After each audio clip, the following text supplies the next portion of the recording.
Aqui onde era tudo mato, mas será mesmo que era somente tudo mato? Hoje vamos contar um pouco sobre o que eram essas terras antes da consolidação da colônia de Castro Holanda, falando sobre as múltiplas histórias e culturas que se estabeleceram em Castro. Castro é conhecida como a cidade-mãe do Paraná, sendo a primeira vila elevada à cidade após a emancipação política do estado, em 1853. Mas antes de se tornar nossa cidade, vamos voltar um pouquinho no tempo e entender como nosso Jardim do Paraná foi iniciado.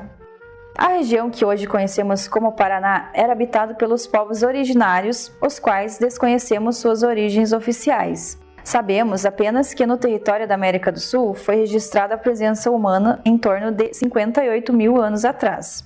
Mas vamos ressaltar que na região que hoje é o limite do município de Castro, era habitado por indígenas dos troncos linguísticos Tupi e Gê, como os Coroados, Botucudos, Carijós, Guaranis, Mimbiais, Caiais, os quais eram donos das terras e dos saberes naturais singulares de suas tradições.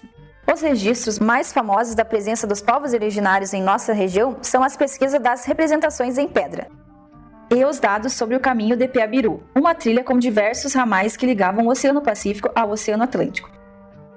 O primeiro relato desse caminho foi feito pelo conquistador espanhol Álvar Nunes Cabeça de Vaca, que percorreu as terras do sul brasileiro, rumo ao Paraguai, em 1541. Em Castro, o caminho do Piabiru possuiu 2 ramais, um que cortou o município na região noroeste e sudoeste do município e outro ramal que possui como caminho a região oeste do município, até a região central, seguindo para o sul até o rio Ribeira e contornando o sentido Cerro Azul. Com as incursões pelos europeus para o sul, os indígenas foram obrigados a reestruturar seus estilos de vidas. Muitos foram aldeados, catequizados, explorados e forçados ao modelo de trabalho e de vivência europeu, permitindo que as terras fossem exploradas pelos conquistadores e os povos dizimados. A abundância das terras dos povos originários, das riquezas naturais, da diversidade, da fauna e da flora atraíram as atividades de exploração comercial e pastoril na região.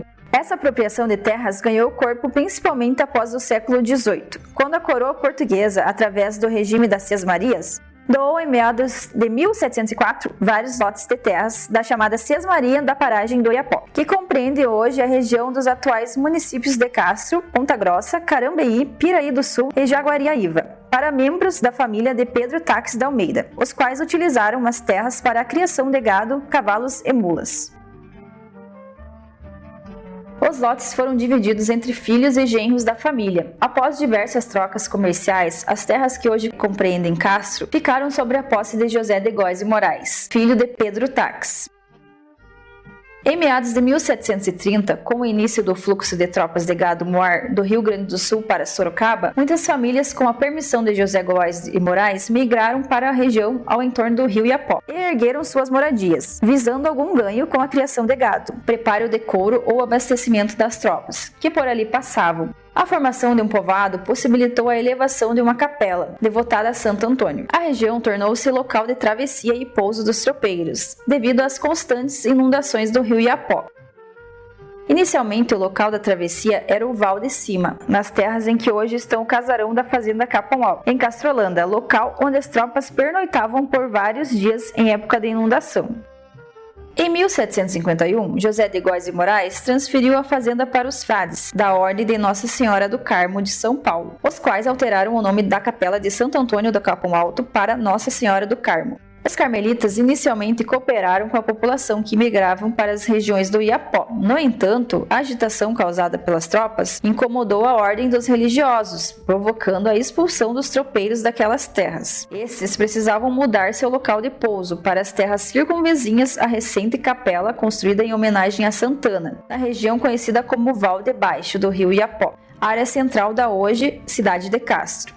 Por volta de 1770, os frades carmelitas se retiraram para o Rio de Janeiro, deixando as terras sob a responsabilidade dos escravos, cabendo a estes administrar as produções, comercialização, subsistência, administrar bens e cuidar do bem-estar de todos. Os negros formaram um quilombo nas terras carmelitas, devotados a Nossa Senhora do Carmo, chamada por eles de Sinhara. Naquela localidade, os negros viveram de forma independente por aproximadamente um século, construindo famílias e prosperando como homens livres.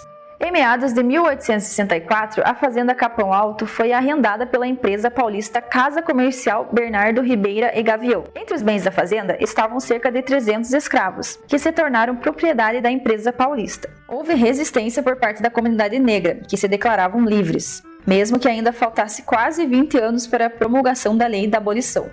Com o apoio do delegado de Castro e com reforços vindos de Curitiba, os negros da Capão Alto foram presos, reescravizados, desconsiderando suas histórias e tradições, sua liberdade e suas vidas.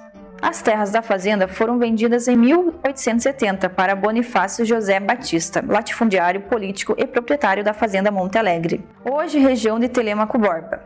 Bonifácio ficou conhecido anos mais tarde como Barão de Monte Carmelo, sendo responsável pela construção do casarão campesino nas terras de Capão Alto, que hoje é um patrimônio do nosso estado.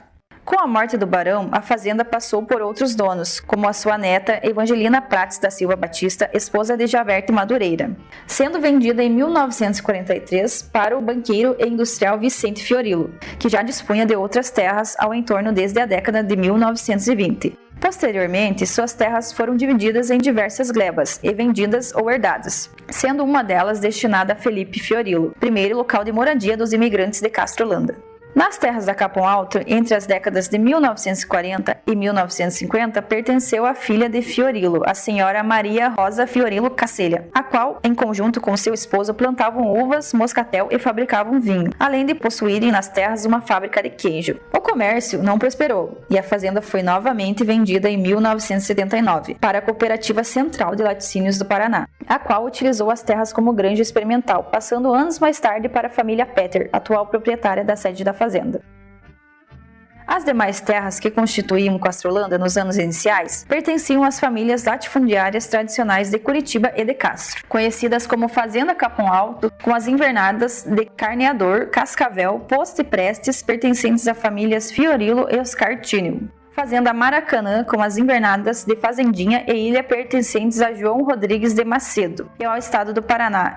E por fim, Matilde de Gustavo Ribas, com as invernadas de Várzea, Matilde, Onça e Monjolo. Esta última pertencia a um dos espaços da Escola de Trabalhadores Rurais Olegário de Macedo, que foi fundada em 1937. Com o início do projeto de Castrolanda, essas terras foram mapeadas e adquiridas pelo estado do Paraná e repassadas mediante empréstimo ao longo prazo para a recém-fundada Sociedade Cooperativa Castrolanda, iniciando o processo de consolidação da colônia de Castrolanda. Hoje, as terras que compõem a comunidade se ampliaram, desenvolvendo não somente em número de hectares, mas também em produção, proporcionando ao município de Castro o reconhecimento pela produção agrícola e de leite. Mas Castrolanda não é a primeira colônia de imigrantes em nosso município. Outras famílias estabeleceram suas raízes aqui, por diversos motivos, como a busca por mais terras de plantio, fugas de regimes ditatoriais, a fome, o medo do futuro, perseguições políticas, promessas de trabalho e prosperidade, mas todos eles tinham um desejo em comum: a busca por melhores condições de vida, para que suas famílias prosperassem e tivessem um lugar para chamar de lar. Imigrar não é uma decisão fácil e muito menos divertida. Contou com muitos sacrifícios daqueles que deixaram suas pátrias rumo a um mundo desconhecido. Nem todos os processos foram organizados e bem-sucedidos. Muitos encontraram na nova terra exploração, hostilidade e miséria, obrigando-os a reformular suas vidas e seus ideais. Mas todos tiveram uma influência fundamental no desenvolvimento de nossa Castro, deixando assim sua marca nos setores da cultura, culinária, economia, agropecuária, política, na religiosidade, nas profissões e na arquitetura. Marcaram presença em nossos limites os alemães, africanos, italianos, poloneses, sírio-libaneses, russo-alemães, ucranianos, holandeses, japoneses, entre outros que vieram em grupos isolados de diversas localidades do mundo. Castro é múltipla nesse sentido, formada por descendentes de indígenas, africanos e europeus, unidos em torno de uma cultura local, compartilhando memórias e histórias que compõem o que é ser castrense.